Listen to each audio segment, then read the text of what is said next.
গেল 18 জুলাই বন্দরনগরী চট্টগ্রামে বহদ্দারহাট এলাকায় ব্যাপক ভাঙচুর ও তাণ্ডব চালানোর পাশাপাশি টার্গেট করে আগুন দেওয়া হয় পুলিশ বক্সে।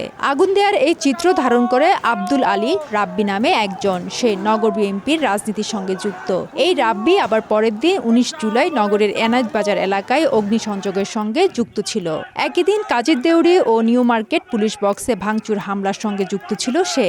তাকে সহ গত কয়েকদিনে সহিংসতা ঘটনায় অন্তত 40 জনকে গ্রেফতার করেছে কোতোয়ালি থানা পুলিশ। একইভাবে আরেক ছবিতে দেখা যায় হামিদ হোসেন নামে আরেক যুবককে। সে নগরীর চকবাজার থানা ছাত্রদলের যুগ্ম আহ্বায়ক। তাকেও দেখা গেছে মুরাদপুর ও বহদ্দারহাট সহিংসতার ঘটনায়। তার নামে আগেও থানায় নাশকতার মামলা পেয়েছে পুলিশ। অনেকে ছাত্র না হয়েও ছাত্রদের আন্দোলনে তারা উদ্দেশ্যমূলকভাবে অংশগ্রহণ করেছে। এমন অনেককে আমরা পাচ্ছি যারা ইতিপূর্ব বিভিন্ন ধরনের নাশকতা যে কর্মকাণ্ডে জড়িত থাকার অভিযোগে গ্রেপ্তার হয়েছিল।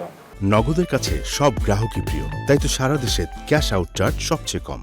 সুস্পষ্ট তথ্য প্রমাণের ভিত্তিতে পরিকল্পিতভাবে নাশকতাকারীদের ভিডিও ফুটেজ দেখে চিহ্নিত করে গ্রেফতার করছে পুলিশ, যাদের অধিকাংশই বিএনপি জামায়াতের রাজনীতির সঙ্গে সরাসরি জড়িত থাকার প্রমাণ পেয়েছে আইনশৃঙ্খলা রক্ষাকারী বাহিনী। যারা সরাসরি সহিংসতায় ফৌজদারি অপরাধে যুক্ত ছিল এবং ভাঙচুর করেছে, অগ্নিসংযোগ করেছে, যাদেরকে গ্রেপ্তার করেছি তাদের ভিডিও ফুটেজ এবং ছবির মাধ্যমে তারা প্রায় সবাই জামাত বিএনপির বিভিন্ন স্তরের সংগঠনের নেতাকর্মী। কোটা আন্দোলনের নামে সংঘাত সহিংসতায় এখনো পর্যন্ত 16টি মামলায় 373 জনকে গ্রেফতার করেছে চট্টগ্রাম মেট্রোপলিটন পুলিশ।